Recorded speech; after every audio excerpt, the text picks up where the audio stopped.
Welcome to the Human Capital Innovations Podcast, your go-to source for personal, professional, and organizational growth and development. We hope you tune in often for all things people management, organizational development and change, organizational leadership, and social impact related. Maximize your personal and organizational potential with Human Capital Innovations Podcast.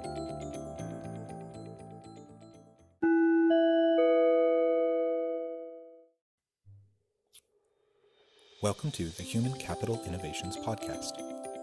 In this HCI podcast episode, I talk with Kevin Kahn about leveraging diversity and inclusion in leading organizations.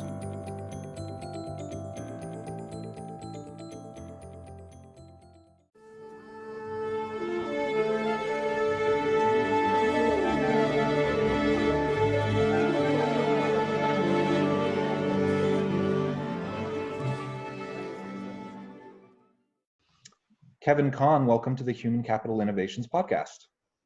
Thank you, John. It's great to be here.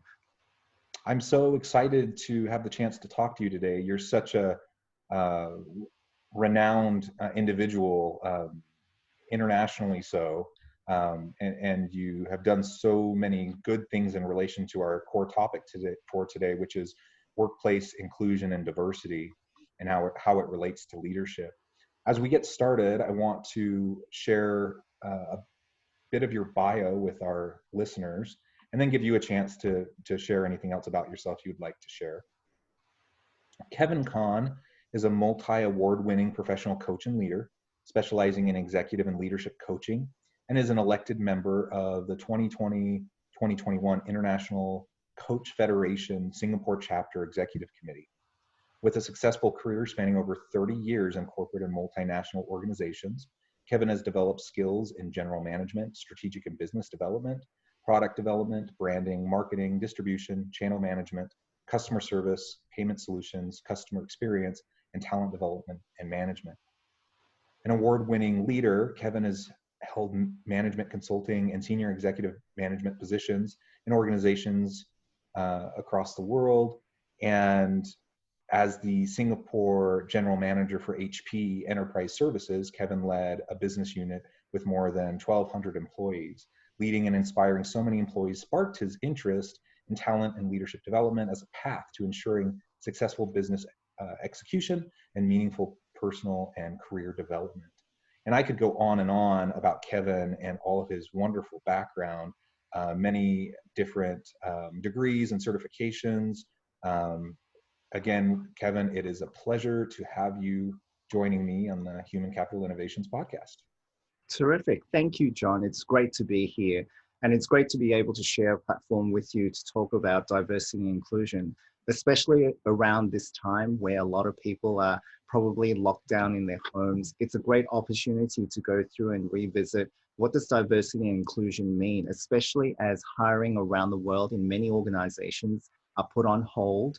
It's a great time to review and have a look at what changes may be necessary and what inclusiveness campaigns or workplace initiatives that can be put in place in order to have a more diverse and inclusive workplace.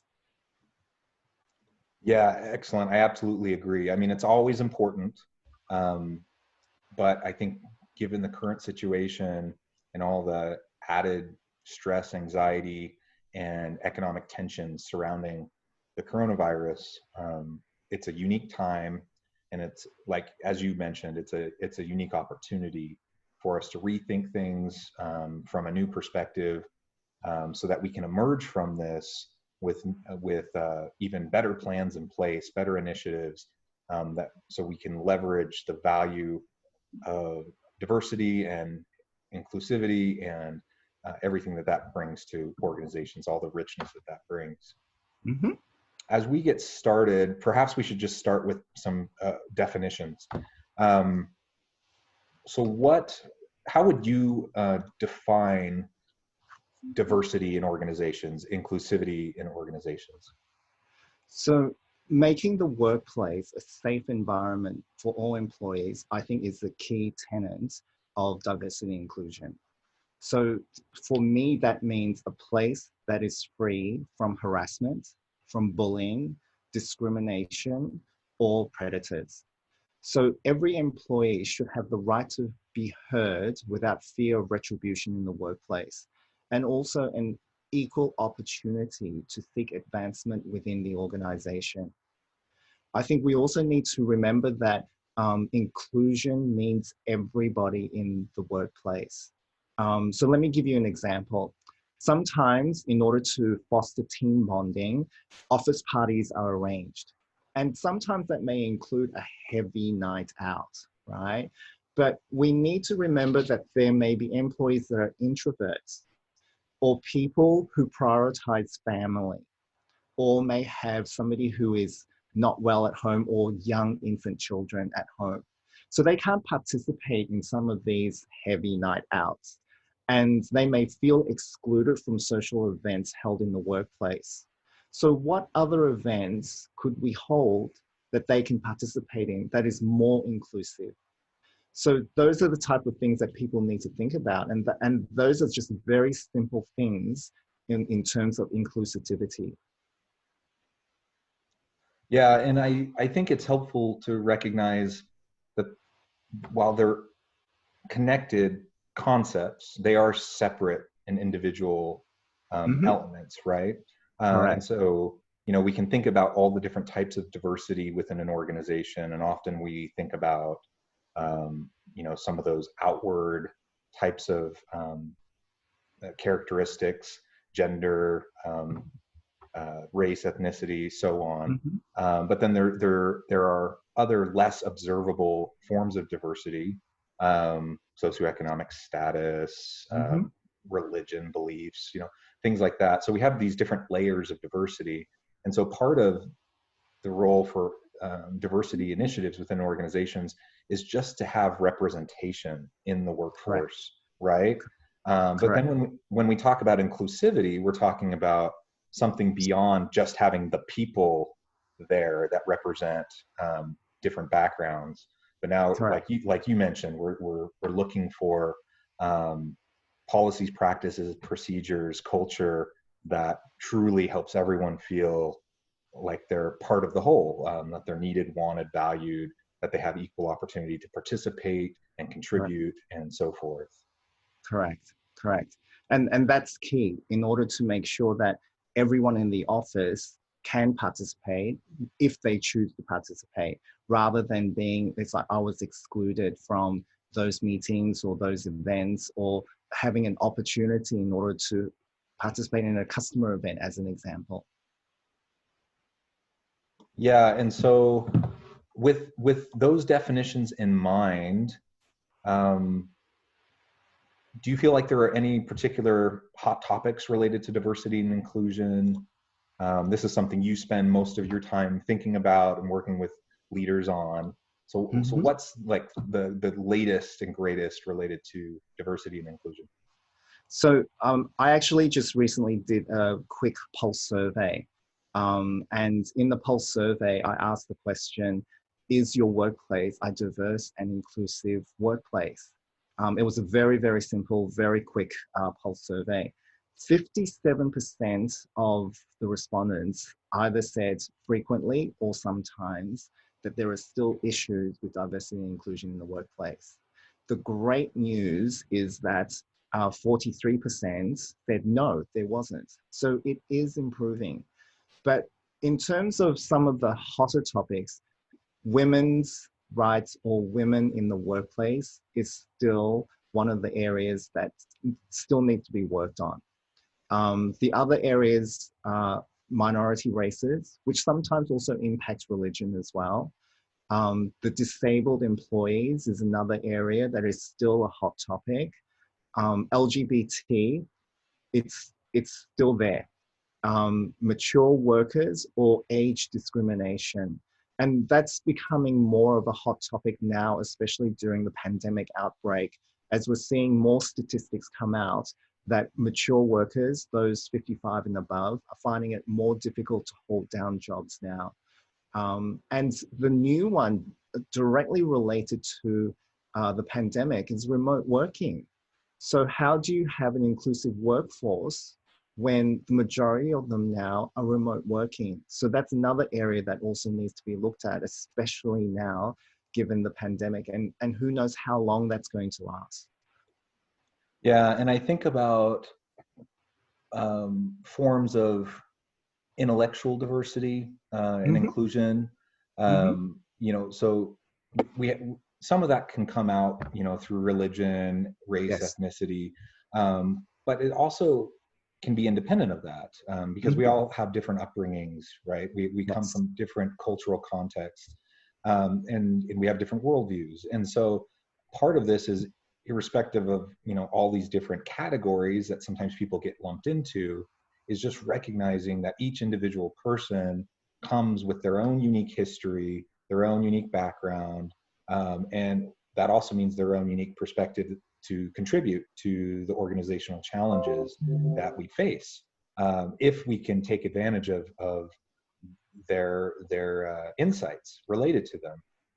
Something else you mentioned in relation um, to disability, something that I've been working on in terms of my own academic research is a small subset of that, specifically looking at autism in the workplace, Mm-hmm. and those that are on the spectrum versus neurotypical individuals, and the types of discrimination, whether it's purposeful or not, the types of Mm-hmm. discrimination that often happens through the hiring process, that can disproportionately negatively impact individuals on the spectrum, opportunities for career growth, and those sorts of things.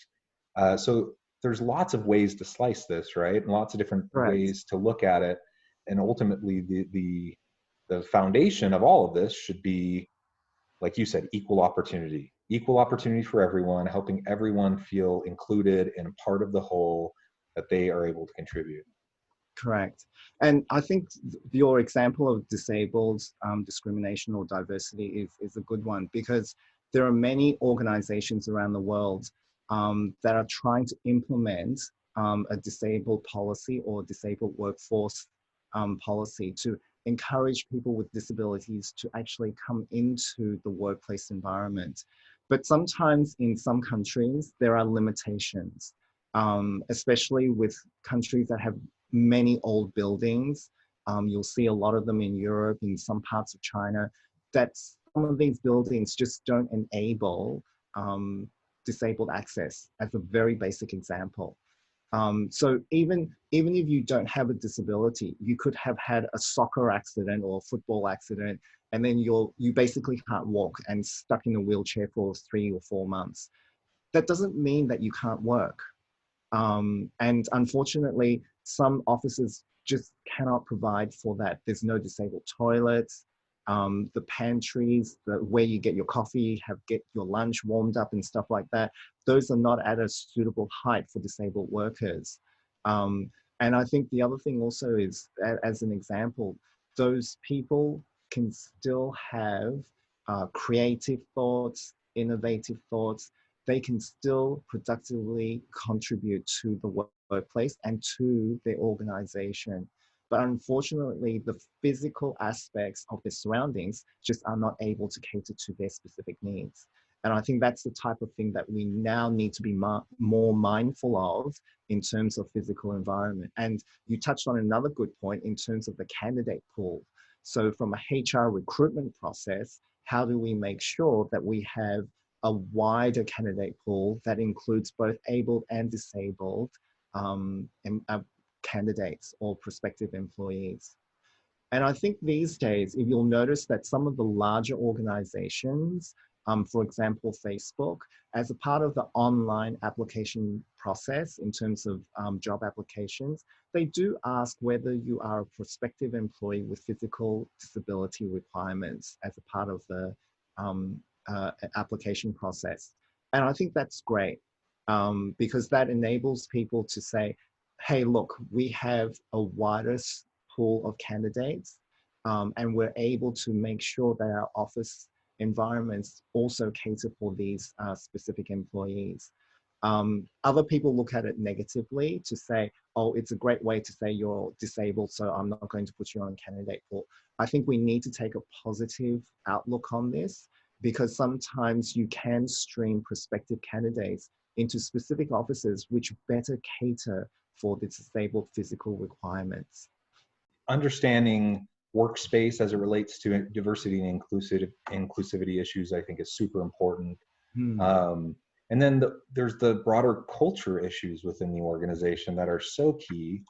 And to that point, I'm wondering what you think, or what you would suggest to leaders who want to have an inclusive organization, but maybe they're hitting up against resistance. How and why should leaders take a stand on diversity and inclusion when leading their organizations?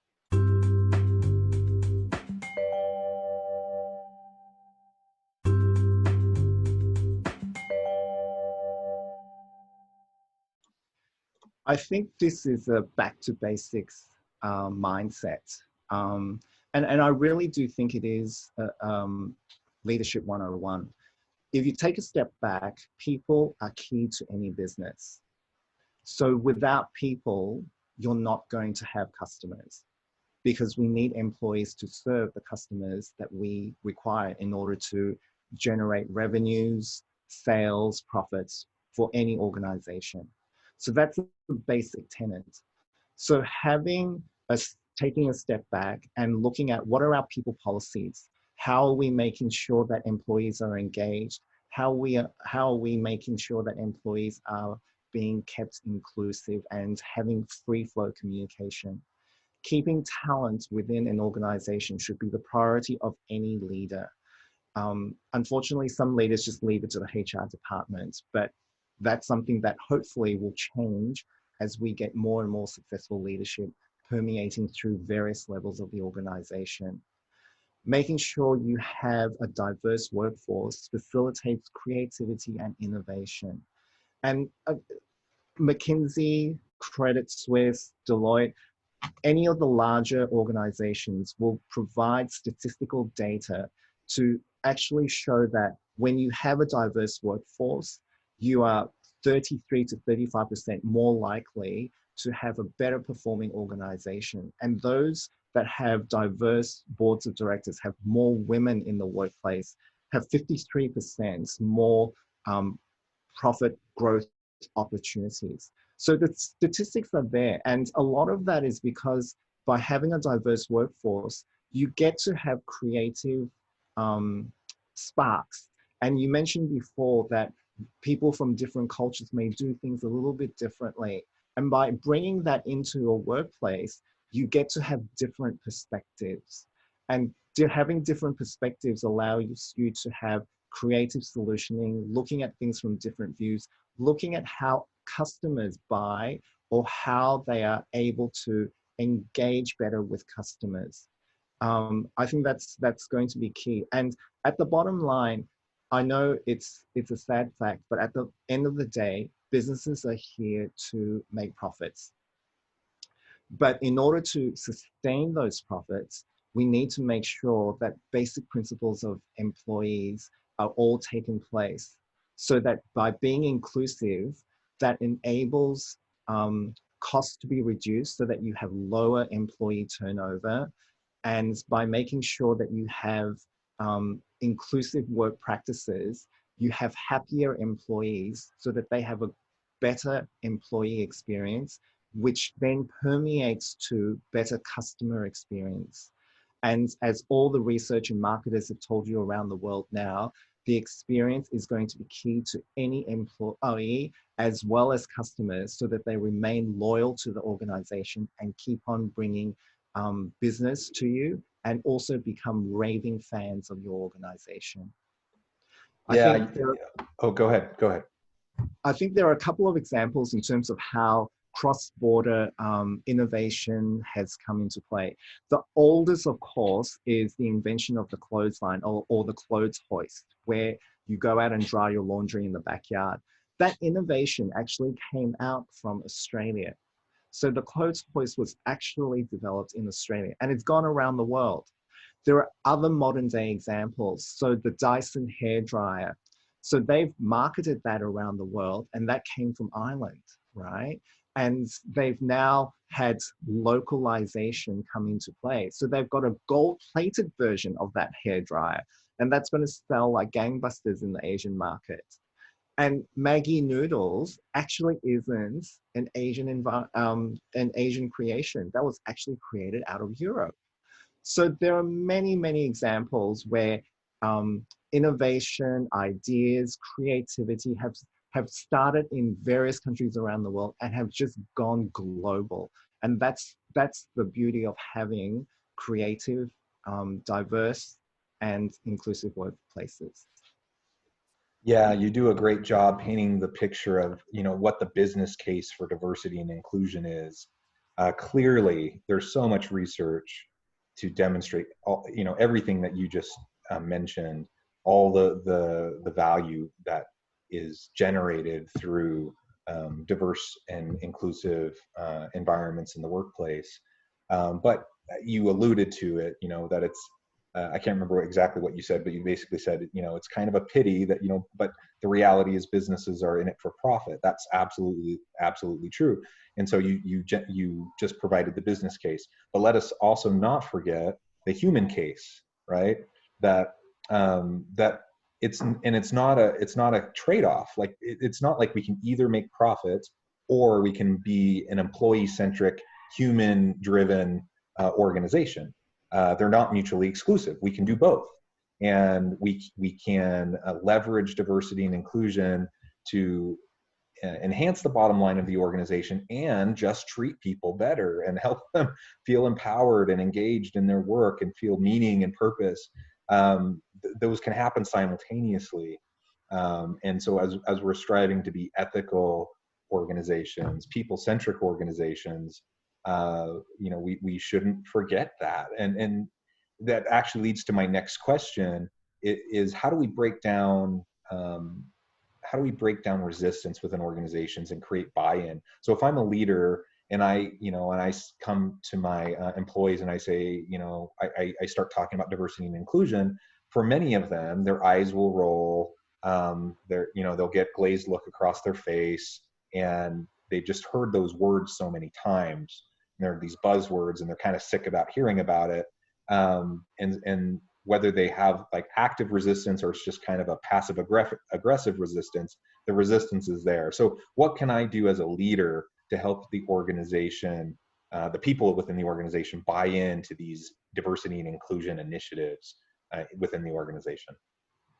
I think because it is a business at the end of the day, and all business decisions today, especially given the modern era where we have analysis, analytics, computer modeling, artificial intelligence, we have all of that available to us. So like every other business decision, a diversity and inclusion policy or initiative needs to have data, data, data. That's the best way in order to make informed decisions, to have data supporting why we're doing this.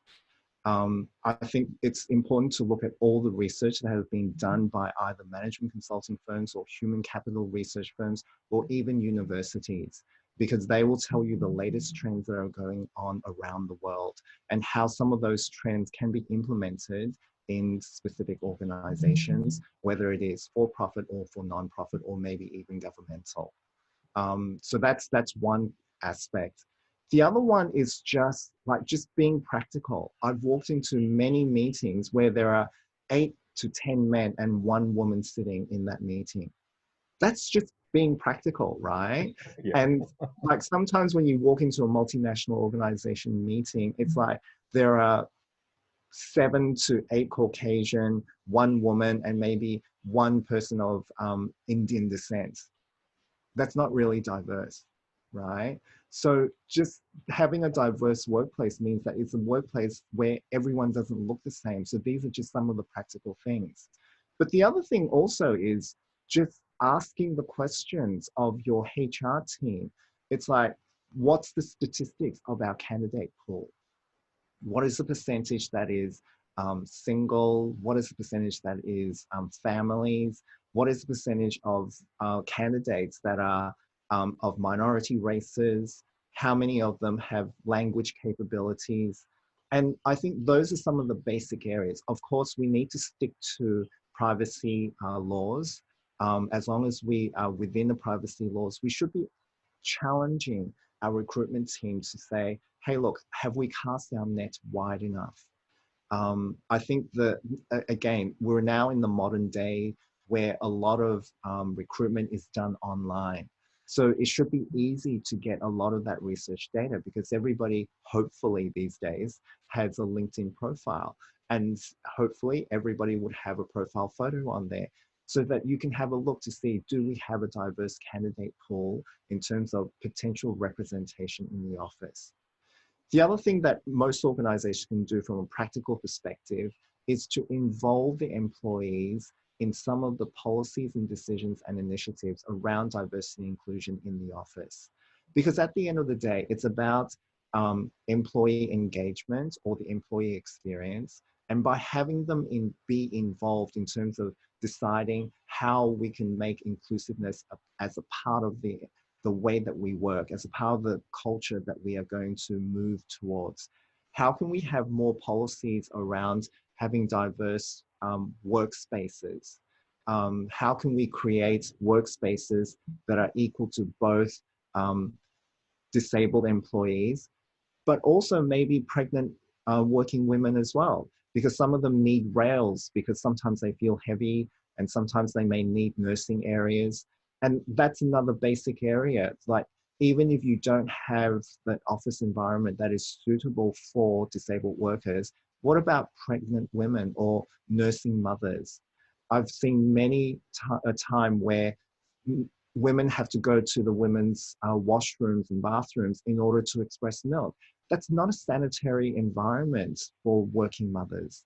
So even some of the basic things without having to reorganize the structure for disabled workers or ramps and things like that, take a basic step in terms of what the office is offering, even for mothers or employees who may have illnesses that require rest areas, but they can still perform their job, but they may need a moment or two in order to get over whatever they currently have. I'm wondering too, as we're getting close to the end of our time together, I'm based in Utah in the US. You live and work in Singapore. Yes. I'm wondering, I know the challenges that we have with diversity and inclusion here. Are there any specific things that you are grappling with on a regular basis in your part of the world? So in my part of the world, there unfortunately is a very big cultural slant, I would say, in that it's easy to find people. So if employees are not happy, they can leave because I can always find somebody else. And in Asia, we have, as you probably know, two countries with the world's largest population in terms of China and India. So having replacement workers is not such a huge issue, which unfortunately permeates through some of the ways some businesses work. It is improving dramatically in being more inclusive, more diverse, but we still have some of the older businesses that still have that mindset. I think that's one of the challenges to try and educate everybody that we want fairness in the workplace, equality for all, and be open to people with disabilities. The other thing that we're grappling here in the Asia context is some countries still have legislations or regulations that prohibits the LGBT movement.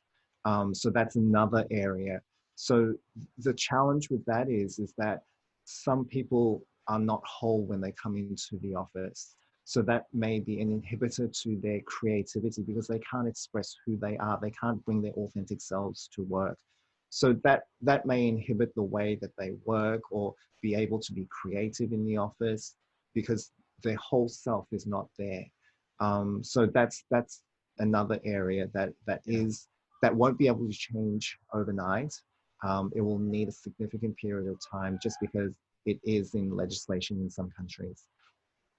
Yeah, and while it can be complicated to have successful diversity and inclusion initiatives, the overall principles, it's not rocket science. You're Mm-hmm. basically treating people with dignity and respect. all Correct. people. Um, Correct. and so even though that we may have limitations and restrictions based on local and national context, cultural context, um, there's still a lot leaders can do within their teams to help people feel safe, to help people Correct. feel respected, and to help people understand that they can be their authentic self. Hmm. And so that's hopefully something that we can help people from across the globe better understand and start to implement within their workforce. Totally agree. And it just comes down to a basic premise, right? Treat other people the way that you would like to be treated. And I think that's a very, very basic thing to remember. Yeah. Well, good. Well, as we finish up, I'm hoping you can just take a minute and share with my listeners how they can get in touch with you, learn a little bit more about what you're doing and the good work that you do. Sure.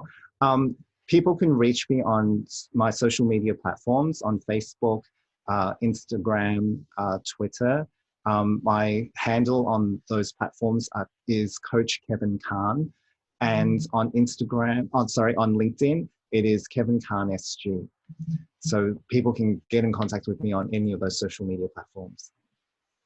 Excellent. And I would encourage my listeners to reach out to Kevin as you got a small taste, through the discussion today and through the bio that I read. Kevin is an incredibly accomplished individual in this space, and it would be great for your organizations to have the chance to work with him. So I encourage you to look him up and reach out to Kevin to have further discussions.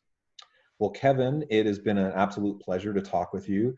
This is an incredibly rich subject matter, and so we could go on and on and on. Perhaps in the future we can have you back on the podcast so we can talk more about other pieces of this issue. But thank you so much for joining me today, and I hope you have a wonderful week.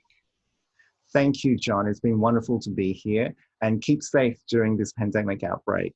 Yes, you too. You too.